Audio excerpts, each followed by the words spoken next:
Power of content creation म्हणजे काय? तर आज मी तुम्हाला सांगते.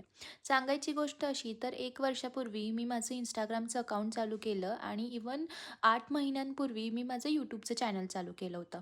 आणि दिवसांमागून दिवस जात होते. सुरुवातीला आमचे व्हिडिओ जास्त फीडमध्ये दिसल्यामुळे नातेवाईक किंवा फ्रेंड्स, फॅमिली जे काही होते ते सगळेजण आम्हाला हसत होते.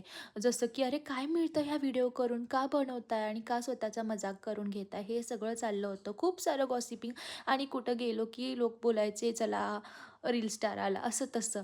पण आजची गोष्ट मी तुम्हाला सांगते आहे, की वेळेनुसार नक्कीच बदल होतात. आज माझे Instagramला 15,000 फॉलोवर्स झालेले आहेत आणि YouTubeला रिसेंटलीच 4K पर्यंत मी आलेली आहे. सांगायची गोष्ट अशी, की आज आम्हाला एका स्कूलमध्ये फूड फेस्टमध्ये चीफ गेस्ट म्हणून बोलवण्यात आलं होतं. तर हे कशाच्या जोरावरती? तर कंटेंट क्रिएशनच्या जोरावरती. तसं पाहायला गेलं तर मी एक सॉफ्टवेअर इंजिनियर आहे.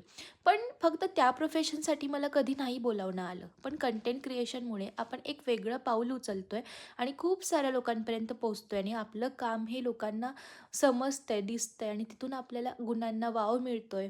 आणि खरंच हा असा इव्हेंट जिथं मी शाळेत गेले आणि लहान मुलांना पाहून मला माझे दिवस आठवले. हा क्षण परत जगायला मिळालाच नसता कधी आयुष्यात. पण ह्या कंटेंट क्रिएशनमुळे आज ही वेळ किंवा आज ही संधी मला मिळाली. त्यामुळे तुम्ही देखील नक्की व्हिडिओ करा. कोणाचा देखील विचार अजिबात करू नका. धन्यवाद.